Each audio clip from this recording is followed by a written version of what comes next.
할렐루야. 오늘도 주일 예배에 나오신 여러분들을 진심으로 환영하고 축복합니다.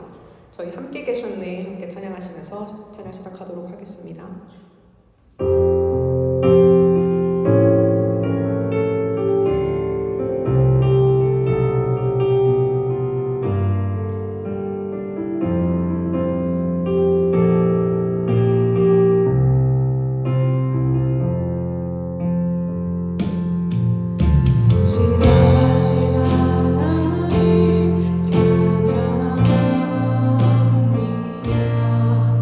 매일 새롭게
목사님 나오셔서 기도해 주시겠습니다.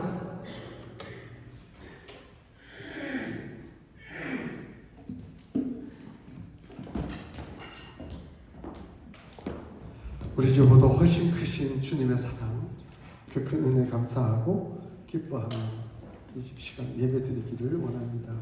하나님 우리 예배를 받아주시고 주관하시며 인도하여 주십시오. 우리 예배를 위하여 함께 기도하겠습니다. 지난 한 주간의 삶을 돌아보면서 하나님 앞에서 부족하고 연약하며 온전치 못했던 모습들이 있었다고 한다면 하나님 용서하여 주시옵소서 하는 회개의 기도를 하나님 앞에 올려드리겠습니다. 그럼에도 불구하고 한결같이 우리를 사랑하셔서 우리를 이끄시는 주님의 은혜 앞에 기뻐하고 감사하며 늘 영광 돌려드리는 삶을 살겠습니다 하는 고백 올려드리겠습니다. 마지막 기도할 때 오늘 우리에게 주실 말씀 새기며 그 말씀에 잘 순종하여 하나님의 거룩한 백성 예수님의 온전한 제자로 성숙되어가는 우리가 될 수 있도록 하나님 역사하여 주시옵소서. 우리 함께 통성으로 기도하겠습니다. 하나님 아버지, 우리가 주님 앞에 나와왔습니다. 기도를 올려드립니다. 우리 예배를 올려드립니다. 하나님 우리 예배를 받아 주시옵소서. 우리의 죄가 크지만 주님의 사랑이 더 큽니다. 그 크신 사랑에 은혜 앞에 감격하고 감사하며 기뻐하며 삶을 저희가 되게 하여 주시고 그 사랑에 감격하여 오늘 드리는 이 예배를 하나님 받아주시고 주관하시며 역사하여 주시옵소서. 그대로 우리 하나님 앞에 감사함으로 기쁨으로 나아가게 하시고 영광스럽게 주님 배우는 귀한 예배가 될 수 있도록 주님 주관하시고 역사하여 주시옵소서.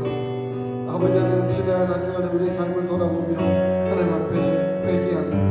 하나님 부족했던 모습들, 연약했던 모습들 다 주님 앞에 내려놓고 회개하오니 하나님 우리의 죄를 용서하여 주시고 다시금 온전히 주님 앞에 진실하게 설 수 있는 저희의 모습이 될 수 있도록 주님께서 도와주시고 역사하여 주시옵소서.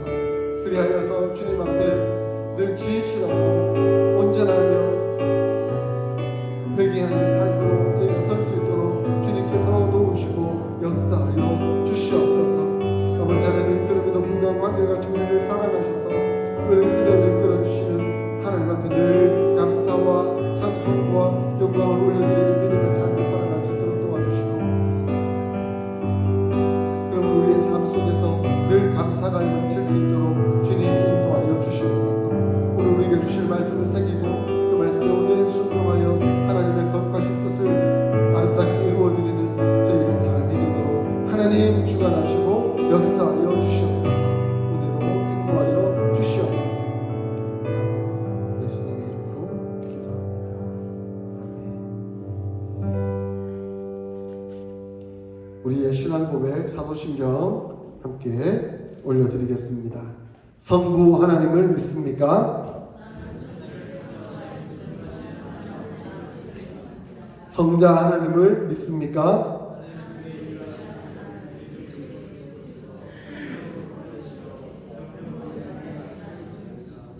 성자 하나님이 우리의 구원을 위해 하신 일을 믿습니까?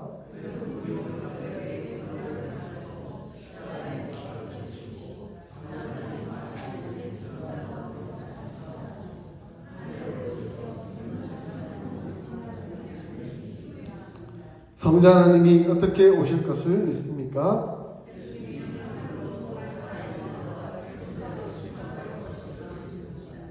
성령 하나님을 믿습니까?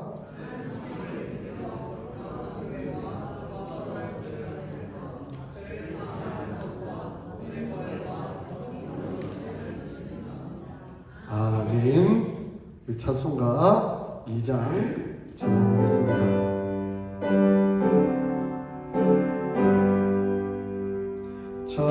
찬양 성부 성자 성령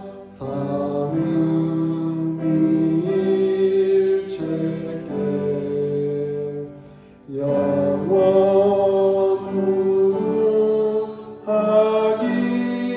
무궁하기까지 영광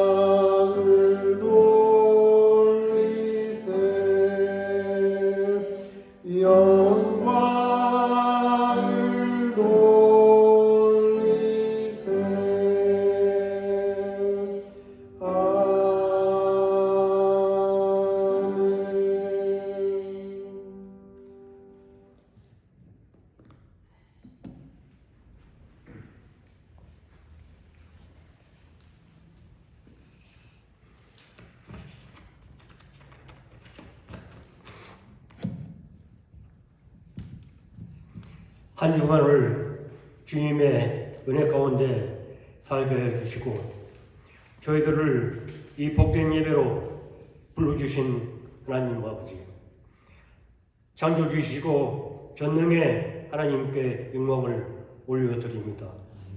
이 시간 온 마음과 전성을 다하여 주님을 찬양하고 경배하오니 영광 홀로 받아 주시옵소서. 이 시간 드리는 신앙 고백으로 주님과 더욱 연합되게 하시며 주께서 주시는 그 큰 은혜를 누리는 귀한 시간 되게 해 주시옵소서. 또한 성령의 능력을 덧입혀 저희의 참전한 영을 깨워 이 땅을 우리가 살아가는 동안 온전히 하나님께 붙잡혀 살아갈 수 있도록 인도하여 주시옵소서. 간절히 원하옵나이다.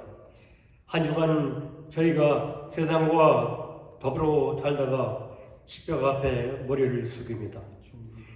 우리가 살아온 한 주간을 되돌아보니 너무나도 주님 앞에 부끄럽고 죄악된 죄들의 모습임을 바라봅니다. 이러한 저의 죄성들을 고백할 때 예수님의 피로 통념받은 은총이 있게 하시고 저의 정한 행실과 어려움으로 모든 면에서 하나님의 의를 드러내며 그리스도의 품성을 담아내는 저의 삶이 되어질 수 있도록 인도하여 주시옵소서. 하나님 아버지, 2025년 하반기를 접어드는 9월입니다. 그동안 저의 삶 가운데 어렵고 굴곡긴 이러한 시간들도 있었지만 되돌아보면 지나온 모든 것들이 하나님의 은혜임을 깨닫게 됩니다. 바로 그런 우리의 삶이 또한 우리의 생각 중심이 감사와 기도에 있게 하시고 또한 그동안 받아온 그 큰 은혜를 이제는 주님 앞에 다시 돌려드릴 수 있는 우리의 삶이 되기를 소망하며 결단하는 이 시간이 되게 해 주시옵소서. 하나님, 이 시간 머리 숙인 성도님들 여러 기도의 제목들을 가지고 나온 줄로 믿습니다. 간절하게 구하는 그 기도 하나하나 들어 응답해 주시고 그 가정과 일터와 자녀들 위에도 항상 함께 하시며 그들의 입술에 감사와 찬양이 넘쳐나는 복된 삶이 되게 해 주시옵소서. 하나님, 저희를 찬양과 봉사와 섬김의 일꾼으로 세워주심을 감사드립니다. 언제나 주님의 교회를 든히 세우려고 헌신하는 이 손길들을 기억하시고 저들의 헌신을 통하여 진리의 빛을 더욱더 드러낼 수 있는 이 사랑의 교회가 되어 주시고 이들의 마음 가운데 주께서 주시는 은혜와 또한 기쁨이 넘치는 이러한 삶이 되게 하여 주시옵소서. 말씀을 대행하실 목사님 다녀서십니다. 목사님을 갖고 여러 붙들어 성령에 동행하시는 역사가 있게 하시고 말씀 듣는 저희 모두가 하나님의 은혜를 체험하는 귀한 시간 되게 해 주시옵소서. 이 모든 말씀 예수님의 이름으로 기도드립니다. 아멘.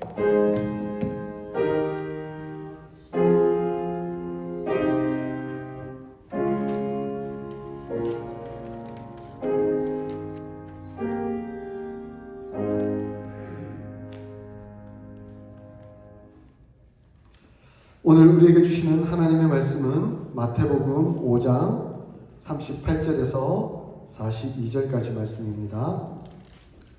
신약성경 마태복음 5장 38절에서 42절까지 말씀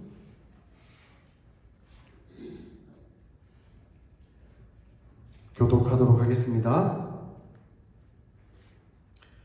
또 눈은 눈으로 이는 이로 갚으라 하였다는 것을 너희가 들었으나 이르노니 약한 자를 대적하지 말라. 누구든지 내 오른편 춤을 추거든 물려내며 또 너를 고발하여 속옷을 가지고자 하는 자에게 겉옷까지도 가지게 하며 또 누구든지 너를 억지로 우리를 가게 하거든 그 사람과 피를 함께 읽겠습니다. 내게 구하는 자에게 주며 내게 꾸고자 하는 자에게 거절하지 말라. 아멘. 여러분, 인간의 모습이 어떤 것 같으세요? 참 선하고 좋고 서로 배려하고 사랑하고 참 귀하게 그렇게만 살아가고 있는 것 같으세요? 아니면 자기 이익을 위해서 남을 해코지하고 남의 것 빼앗아 먹으려고 더 노력하고 애쓰고 그렇게 살아가고 있는 것 같으세요? 전자인 것 같으세요? 후자인 것 같으세요? 우리 청년들은 어떤 것 같아요? 아직 인생을 많이 살아보진 않았지만 목사님이 신대원 시절이 생각납니다. 이제 울산에서 잠깐 사역하고 이제 신혼 시절이었는데 한 전도사님이 좋은 차가 있었어요. 그 당시 그랜저 좋은 차가 있어서 우리 신학대학원이 이제 천안에 있었으니까 그 신학대학원까지 가는데 울산에서부터 차를 타고 가는데 뭐 기름값 조금 보태주면 함께 좋은 차를 타고 간다고 해서 너무 기뻤죠. 그 전도사님이 저희를 태워서 이제 몇 명 함께 태워서 이제 경부고속도로를 따라 올라가서 이제 함께 가는 그 길을 가는데 경부고속도로 이 대구쯤 지나서 이제 김천쯤 올라가면 이 오르막이 많이 나와요. 추풍용 고개 넘어가는 그 길이다 보니까 밤이다 보니까 아마 차들이 이렇게 가는데 그렇게 차가 많지 않고 하니까 한 트럭이 앞에 가는데 이 트럭이 천천히 가니까 이 트럭이 앞질러 가려고 추월선에 들어섰어요. 근데 이 트럭도 속력을 못 내는 거예요. 오르막이다 보니까 같이 속력을 못 내는 거예요. 근데 이 그랜저가 그 트럭 뒤에 선 거예요. 그랜저는 쌩간히 지나갈 수 있는데 너무 짜증나고 답답한 거예요. 이 전사님이 갑자기 빵빵 하더라고요. 그러면서 막 이 소위 쌍라이트 있죠. 라이트를 깜빡깜빡깜빡 하면서 앞차에게 자극을 막 주는 거예요. 이 트럭이 빨리 지나가고 싶은데 빨리 지나갈 수도 없고 속력이 안 나니까 추월도 못하고 그래서 이 트럭 두 대가 나란히 천천히 가는데 전사님은 막 그러면서 막 이 욕이 튀어나올 듯 말 듯 하면서 막 화를 내면서 막 가는 거예요. 겨우 내리막이 되니까 이 트럭이 오른쪽 주행선 트럭을 좀 추월해서 겨우 안쪽으로 들어갔어요. 그랬더니 전사님이 이제 다 지나가서 빨리 가면 되겠다 싶은데 그 트럭 앞으로 탁 가더니 갑자기 차를 브레이크를 확 밟는 거예요. 그러니까 그 뒤 트럭이 화가 나서 또 이 쌍라이트를 딱딱딱 하면서 불을 켜서 빵 하는 거예요. 그랬는데 전사님이 차를 세워버린 거예요. 고속도로에서. 그 뒷차는 라이트를 켠 상태에서 우리 앞차가 켜고 우리 옆차도 서고 뒷차들이 다 밀려 있는 거예요. 저는 깜짝 놀랐어요. 야, 이 전도사님이 이렇게 분노가 많은 사람인 줄 몰랐다. 자기 차 화난다고 막 깜빡이 켜고 클락션 누르고 뭐 이러는 사람인 줄 몰랐다 싶었는데 그 뒷차 운전자도 만만치 않더라고요. 트럭 운전자. 막 계속 불 켰다가 막 빵빵거렸다가 서로 막 결국 고속도로 앞에 차가 다 서고 뒤로 막 차들이 쫙 밀려서 있는데도 안 가는 거예요. 그래서 제가 전사님 그냥 가시죠. 그냥 가면 안 될까요? 뒷차가 불을 꺼야가죠. 그러더라고요. 뒷차가 이 라이트 쌍라이트를 켜고 안 끄고 있으니까 라이트 끌 때까지 안 간다는 거예요. 어느 한 차가 화를 내니까 거기에 대해서 더 화를 내고 화를 낸 그것에 대해서 쉽게 보복하려고 하는 인간의 습성이 그것이 전도사님이라 할지라도 그대로 남아있다는 것을 제가 여실히 보게 되었습니다. 인간이 타락한 증거 중에 하나가 뭐냐면 폭력을 행사한다는 거예요. 폭력적이라는 거예요. 꼭 주먹을 휘두르는 그것만이 아니라 말이나 언행, 행동에서도 그러한 것이 나타난다는 거예요. 그런데 더 타락한 모습은 어디서 나타나냐면 거기에 따른 보복행위에서 그것이 나타나고 있음을 보게 됩니다. 여러분, 누군가 나를 해를 딱 끼치면 여러분 어떤 생각이 드세요? 바로 복수하고 싶은 마음 생기지 않으세요? 그죠? 보복하려고 하는 그 마음이 인간의 당연지사일 겁니다. 그런데 여러분, 한 대 맞으면 어떻게 보복하고 싶으세요? 한 대만 딱 때리면 보복이 됩니까? 두세 대는 때려야 분이 풀리겠죠? 그래서 사실 성경은 보복에 대해서 정당하게 말씀을 하고 있어요. 구약 성경의 율법서에 보면 이렇게 말씀하고 있습니다. 출애굽기 21장 24절부터 26절까지 말씀인데요. 해가 있으면 갑되, 생명은 생명으로, 눈에는 눈으로, 이에는 이로, 손은 손으로, 발은 발로, 된 것은 된 것으로, 상하게 한 것은 상함으로, 때린 것은 때림으로 갚을지니라 라고 말씀하고 있습니다. 이것이 이스라엘 성경에 나타난 율법의 내용이에요. 거기에 상응하는 보복을 하라라고 말씀하고 있습니다. 누군가가 자신을 공격하면 그 공격한 것에 대해서 상응하도록 갚으라라고 말씀하고 있다는 거예요. 그런데 이 말씀의 의미는 개인적으로 해서는 안 되고 공적으로 이스라엘 공동체의 재판을 통해서 이루어져야 하는 것임을 말씀하고 있다는 거예요. 근데 이스라엘 사람들은 잘못 생각했어요. 그것을 개인적인 것이라고 생각했어요. 이에는 이, 눈에는 눈, 손에는 손, 내가 그것을 갚아야 되겠다라는 생각을 갖고 있었다는 것입니다. 이것을 동해보복법이라고 우리 한글로는 좀 편하게, 아니 한자어로 그렇게 표현하고 있습니다. 같은 해를 받았으면 거기에 대해서 같은 보복을 갚도록 하는 법이라는 것이죠. 하나님께서 왜 이런 말씀을 주셨을까요? 왜 이런 보복을 허락하도록 말씀해 주셨을까요? 하나님께서 율법을 통해서 이러한 말씀을 하신 것은 사람들 가운데 악을 제거하고 정의를 세우시며 그 하나님의 악을 제거하고 정의를 세우는 것이 재판관을 통해 공정하게 이루어져야 한다는 것을 말씀해 주고 있다는 겁니다.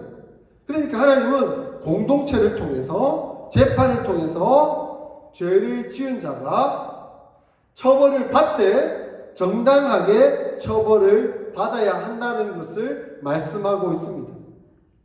죄를 지었으면 당연히 처벌을 받아야 되겠죠. 근데 그 처벌도 합당하게 적당하게 받아야 한다는 겁니다.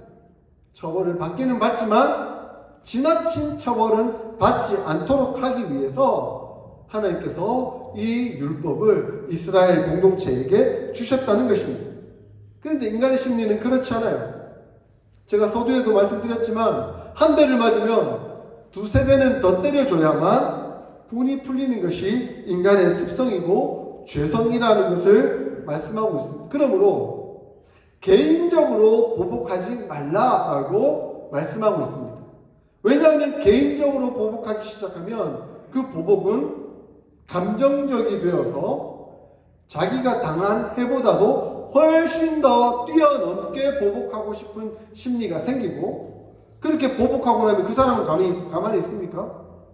그 사람은 더 보복하고 싶은 심리가 생기는 거죠. 그래서 이것이 악순환 될 수밖에 없다는 것을 하나님은 하나님의 말씀을 통해서 우리에게 가르쳐 주고 있습니다. 그러므로 결코 이것은 개인적인 폭력으로 이루어져서는 안 되고 개인적인 보복으로 이루어져서는 안 된다. 악순환의 고리를 끊어내기 위한 과정으로 이 말씀을 하고 계시는 거죠. 그런데 이스라엘의 율법에 정통한 사람들은 야, 눈에는 눈, 이에는 이, 손에는 손으로 하라 했다. 그러므로 내가 조금만 손해를 받았으면 더 가서 보복을 하려고 하는 그 행위들을 하고 있는 거죠. 특별히 권력이 있거나 능력이 있는 사람들은, 돈이 있는 사람들은 그런 것을 더 정당하게 여기는 상황이 만들어지고 있더라는 거죠. 이에 예수님은 너희는 하나님 나라의 백성이 아니냐. 하나님을 믿고 하나님의 통치를 받고 은혜로 살아가는 사람들이 아니냐. 그렇다고 한다면 너희가 이 율법에 대해서 어떠한 태도와 어떠한 모습으로 살아가야 하는가 하는 것을 다시 가르쳐 준다 라고 하시면서 이 산상수훈 산에 올라가셔서 설교로 그 말씀을 다시 풀어서 가르쳐 주고 계십니다. 너희에게 악을 행하는 사람,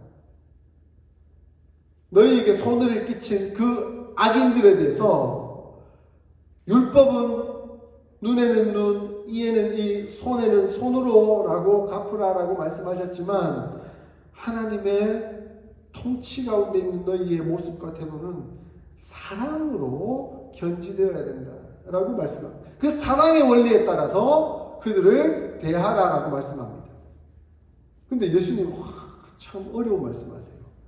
39절을 보십시오. 첫 번째 뭐라고 말씀하고 계시죠? 39절에 누구든지 내 오른뺨을 치거든 왼뺨도 돌려대라 라고 말씀하고 있습니다. 누군가가 뺨을 때린다는 것은 굉장한 모독행위입니다. 아픈 것도 아픈 거지만 그 소위 인간적인 말로 한국말로 쪽팔리는 일이잖아요. 너무 수치스럽고 당황스러운 일이잖아요. 그죠? 그런데 누가 내 뺨을 딱 때렸는데 뺨을 맞고 나서 다른 뺨도 돌려대라라고 예수님이 말씀하고 있어요. 여러분 이해가 되세요? 가능하겠어요? 구약 성경을 보면 선지자들이 참 뺨을 맞는 일들이 발생하고 있는 것을 보게 됩니다. 아합 왕 시절에 악한 못된 아합 왕이 자기가 전쟁에 나가서 이길지 말지를 이야기하고 있는데 시드기야 선지자라는 사람이 있는데 그 선지자는 왕이여 전쟁터에 나가면 당신 반드시 승리할 겁니다. 하나님의 말씀에 입각해서 그 예언을 하는 게 아니라 그냥 왕이 좋도록 왕의 비위에 맞춰서 왕이 가시면 승리할 겁니다라고 그렇게 해줍니다. 그런데 진정한 선지자였던 미가야 선지자가 이렇게 말합니다. 하나님의 감동과 은혜 가운데 저는 왕이 전쟁에 나가시면 죽게 될 것입니다. 지금 두 선지자가 부딪혔어요. 한 선지자는 왕의 눈치를 보며 왕의 비위에 맞춰가지고 왕이 다 잘 될 거라고 축복했지만 진정한 하나님의 선지자는 그것은 하나님 앞에서 악행하는 것이니 그대로 가시면 안 됩니다. 나아가면 죽습니다라고 얘기합니다. 그랬더니 이 시드기야라는 선지자가 좀 더 높았던 것 같아요. 권력이 있었던 것 같아요. 왕 비위에 있다 보니까 더 잘했던 것 같아요. 그러니까 그 미가야 선지자 뺨을 탁 때려버립니다.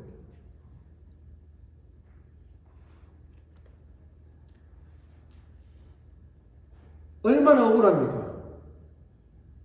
얼마나 기분 나쁘고 마음 상합니까? 확 죽이고 싶은 그런 마음의 상황이 생기지 않겠습니까? 그런데 하나님의 말씀을 받은 미가야 선지자는 하나님 앞에 기도하고 하나님의 은혜 가운데 나아갑니다.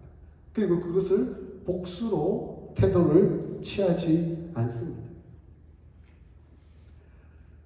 예수님은 말씀합니다. 너희가 하나님의 나라의 백성이냐, 하나님 나라를 살아가고 있느냐, 하나님의 통치를 받고 있느냐, 그렇다고 한다면 악에 대해서, 수치에 대해서 수치로 갚지 말고 사랑의 태도로 대하라라고 말씀하고 있습니다.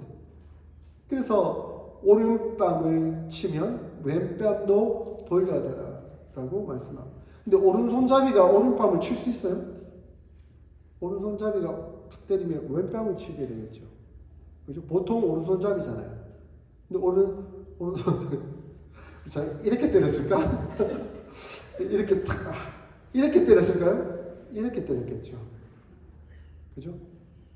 이렇게 때렸으면 훨씬 더 수치스러운 일이 되는 거죠.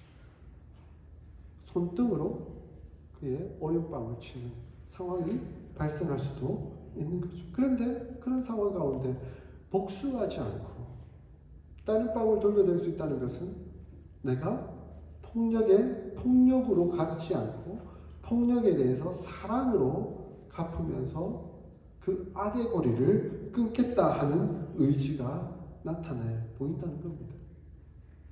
그래서 예수님은 폭력으로 갚지 말고 폭력에 대해서 사랑으로 대하라라고 말씀하고 있습니다. 너무 어려운 말씀이지만 일단 하시는 말씀이니 귀 기울여 들읍시다. 둘째 40절에 뭐라고 말씀하고 있죠? 너를 송사하여 고발하여 속옷을 가지고자 하는 자에게 겉옷까지 가지게 하라라고 말씀하고 있습니다. 송사했다는 것은 법정에 나를 고발했다는 거잖아요. 나에 대해서 지금 불만을 품고 뭔가 그래서 너의 것을 내가 빼앗겠다라고 지금 말하고 있습니다. 그래서 그 속옷을 달라면 겉옷까지 넣어주라라고 예수님은 말씀합니다. 당시의 겉옷은 오늘날 우리가 생각하는 그냥 뭐 외투 정도가 아닙니다. 매우 비싼 옷이었습니다. 당시에 그렇게 넉넉하지 않은 상황이었기 때문에 그 유대인들은 많은 사람들이 목축업들을 하고 있었겠죠. 그죠? 그래서 그 겉옷은 때론 잠을 잘 때 덮고 자는 이불 역할까지 하는 것이었습니다. 그리고 대부분의 서민들은 뭐 겉옷을 2벌, 3벌 가질 수 없었습니다. 한 벌 제대로 된 그 겉옷, 외투를 가지고 있었다는 겁니다. 그런데 그 겉옷마저 주라라고 예수님은 말씀합니다. 그 겉옷을 준다는 것은 대단한 희생을 의미하겠죠. 근데 누가복음에 보면 내 겉옷을 빼앗을 때에는 속옷도 주라라고 말씀하고 있어요. 약간 이제 다른 언어를 사용해서 말씀하고 있는 거죠. 유대인들은 겉옷을 중요하게 여기고 아마 헬라인들은 속옷을 중요하게 여겼던 것 같아요. 그러니까 마태복음은 유대인들에게 쓰여졌고 이 누가복음은 헬라인들에게 쓰여졌거든요. 그러니까 너희에게 중요한 그러한 것들을 더 내어줄 수 있는 마음의 태도를 가져야 한다라고 예수님은 가르치고 있다는 거죠. 그래서 우리 앞으로 마태복음 7장도 이제 계속해서 산상수훈 가운데 보게 될 텐데 7장 12절을 성경의 황금률이라고 불러요. 황금률. 7장 12절에 뭐라고 말씀하고 있냐면 그러므로 무엇이든지 남에게 대접을 받고자 하는 대로 너희도 남을 대접하라. 이것이 율법이요 선지자니라 라고 말씀하고 있습니다. 여러분 대접받고 싶죠? 남들이 나를 이렇게 축켜 세우고 하는 것을 받고 싶으시죠? 그렇다고 한다면 여러분 그 남에게 대접하는 태도를 가져야 됩니다. 그 사람을 높여주고 섬기고 사랑해야 된다라고 예수님은 말씀하고 있습니다. 자기는 그렇게 안 해주면서 그렇게 대접받기를 원하는 그 사람의 심리가 참 못된 심보다 이렇게 말씀하고 있는 거죠. 여러분 사랑받는 사람입니다. 왜 여러분 사랑받는 사람이냐면 여러분 하나님의 사랑으로 사랑하는 사람들이기 때문에 그렇습니다. 그래서 우리 청년들, 우리 새가족들 다음에 기회가 있으면 또 이렇게 잔치, 파티를 좀 하면 좋겠는데요. 어제 우리 기존 우리 청년들이 함께 저희 집에 모여서 맛있는 식사의 파티를 했습니다. 저는 우리 청년들이 모일 때마다 함께 봉사해주고 섬기는 귀한 분들이 있어서 너무 좋아요. 우리 청년들이 뭐 모인다 그러면 아이고 우리 권사님들, 장로님 모두가 막 음식 만들어서 또 보태주고 그리고 어제 보니까 교회도 안 나오는 다른 분이 음료수까지 보태주고 아니 하나님의 은혜인가? 교회 안 나오시는 분까지 청년분 모임한다고 음료수 막 챙겨주고 하나님의 은혜가 이렇게 귀하게 있구나 하는 것을 제가 경험하고 있습니다. 그래서 우리 교회는 이름이 사랑의 교회잖아요. 사랑 넘치는 사랑의 교회. 사랑을 받기 때문에 더 사랑하고 사랑을 주기 때문에 더 사랑받는 그런 교회로 함께 성장해 가고 있음에 너무나 기쁘고 감사합니다. 그래서 우리 예수님의 말씀에 이렇게 순종해 가고 있는 것 같아요. 또한 예수님은 이렇게 말씀합니다. 41절을 보십시오. 또 누구든지 너희로 억지로 오리를 가게 하거든 그 사람과 심리를 동행하라라고 말씀하고 있습니다. 심리가 4km 정도일까요? 오리면 한 2km, 3km? 근데 어쨌든 그 사람이 동행해 주고자 하는 것보다 더 많이 가주라라고 예수님은 말씀하고 있습니다. 오늘날이야 자동차도 있고 불도 밝아서 다니는데 안전하겠지만 당시에는 전기불도 없고 자동차도 없고 뭐 탈 것도 없었어요. 그 광야에서 다니는 것은 매우 위험한 상황이었다는 것이죠.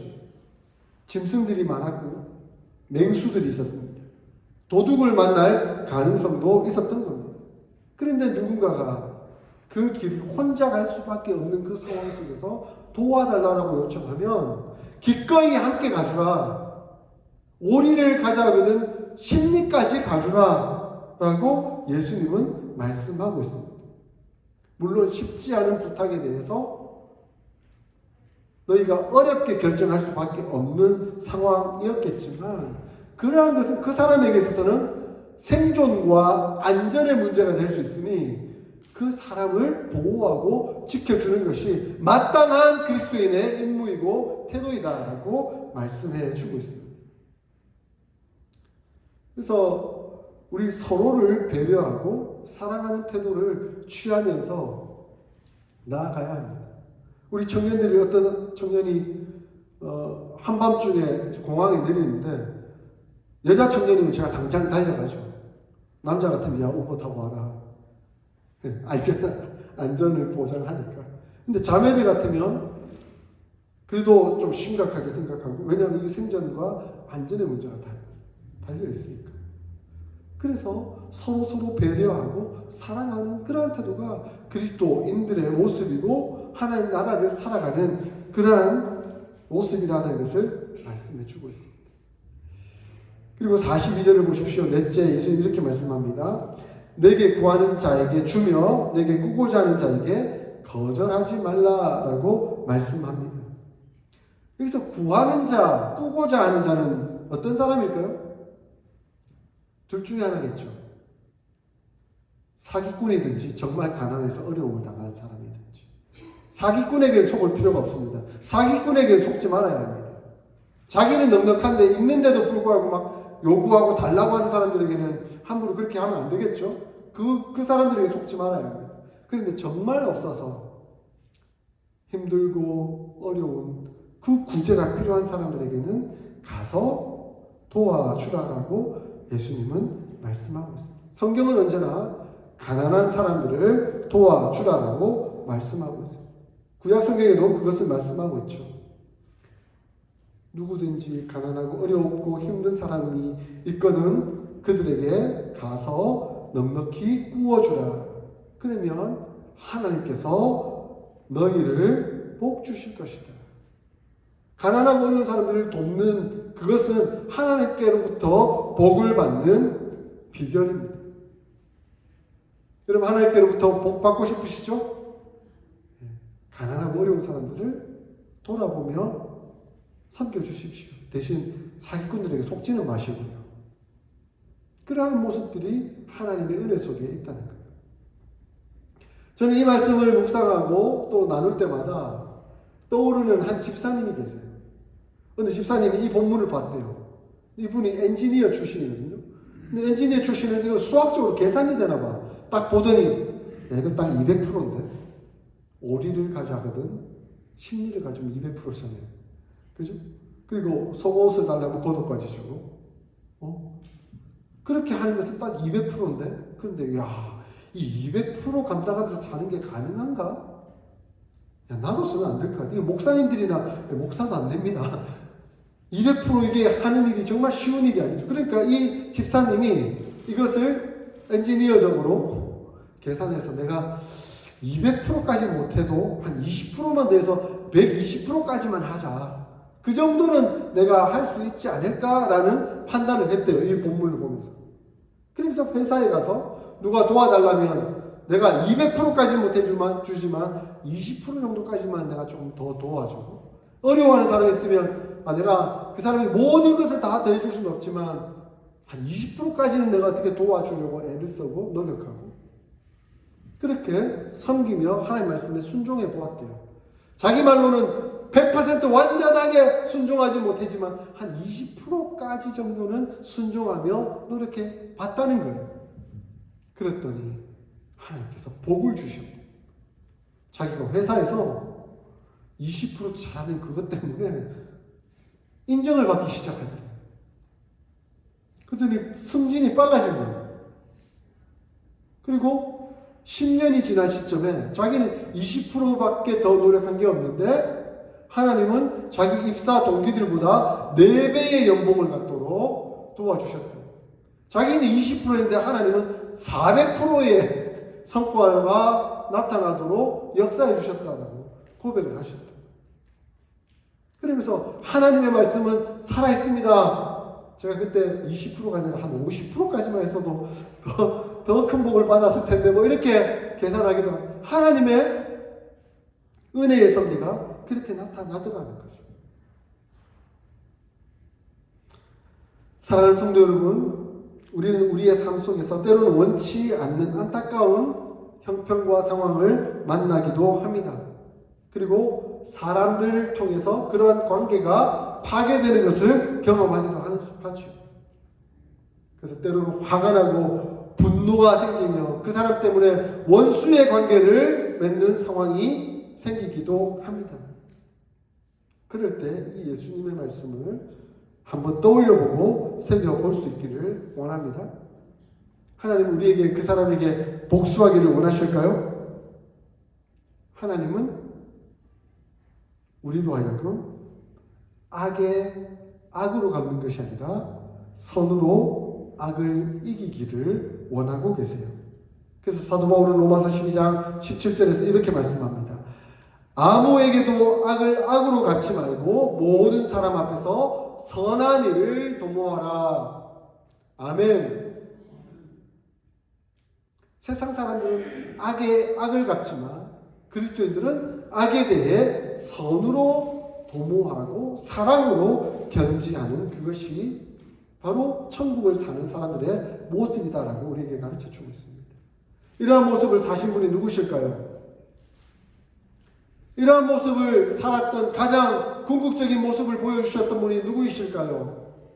바로 예수 그리스도이십니다. 이러한 복수에 대해서 진정한 선과 은혜로 나타내신 분이 바로 우리 주 예수 그리스도의 십자가입니다.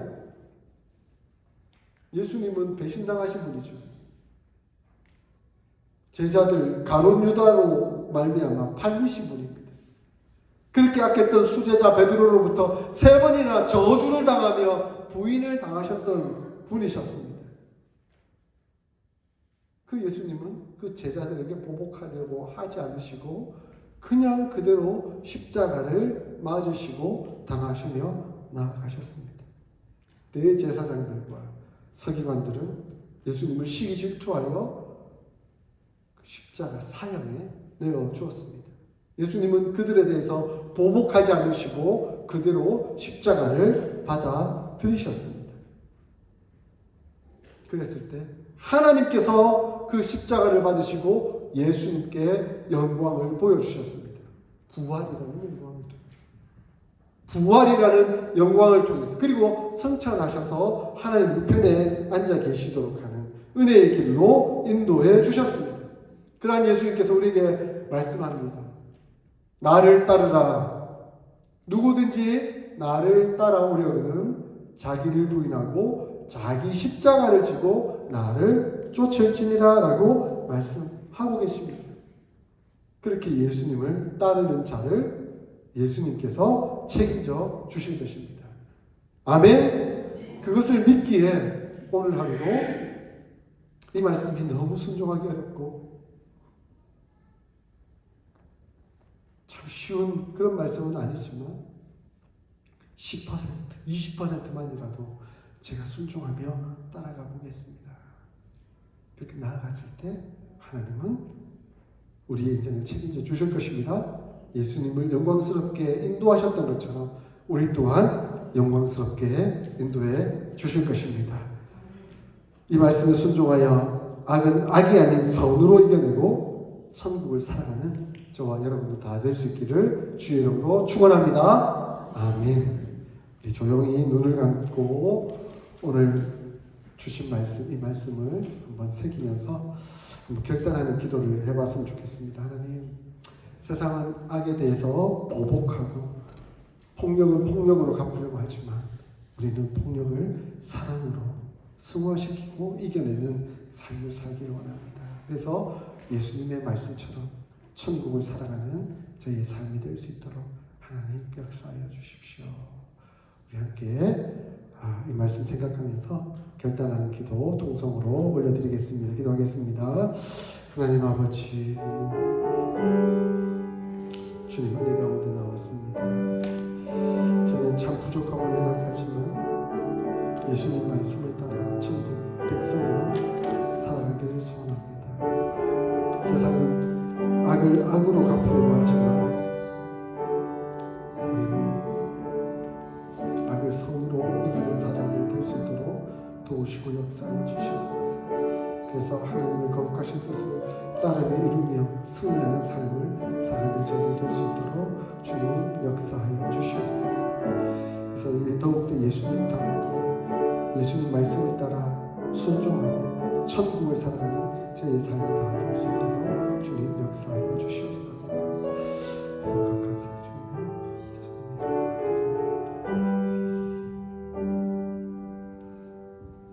우리 찬송가 452장 찬송가 결단하는 마음으로 부르겠습니다.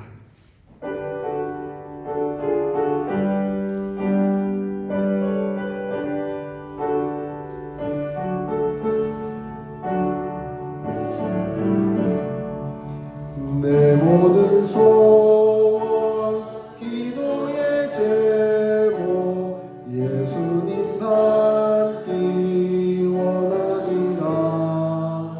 예수님 형상 나 입기 위해 세상에 보아 아끼잖네. 예수님 닮기 내가 원하네.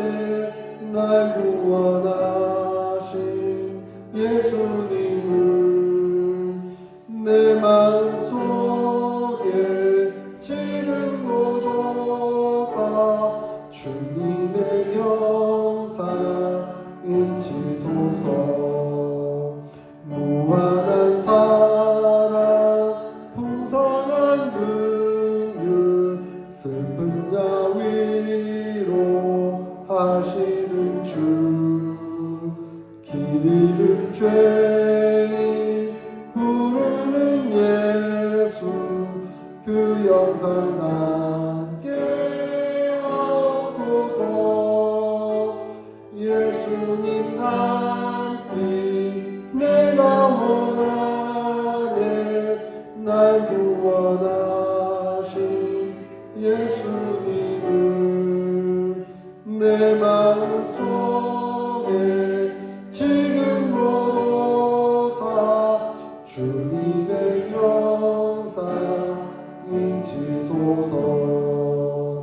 겸손한 예수 거룩한 주님 원수의 멸시 참으시사